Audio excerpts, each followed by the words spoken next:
Do you want to create 3D statue photo but you don't know how to do it? Then this video is for you. Hey everyone, I believe you are doing very well. In this video, I will let you know how to create trending 3D statue photo free of cost with few simple steps. So let's start the video.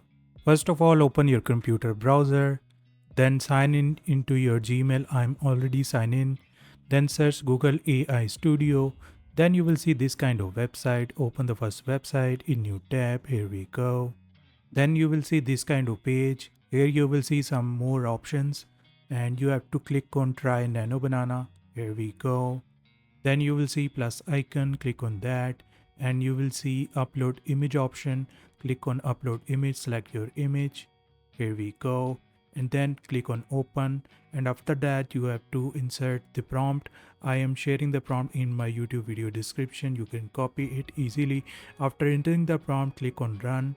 Then processing will start and after some time image will be generated.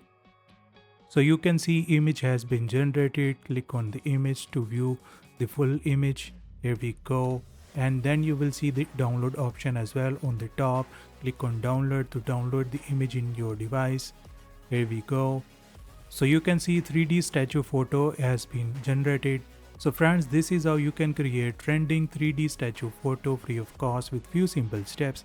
I believe you learned something new from my video. If you like the video, smash the like button, subscribe my channel and click on the notification bell as well. See you in the next video. Take care. Bye bye.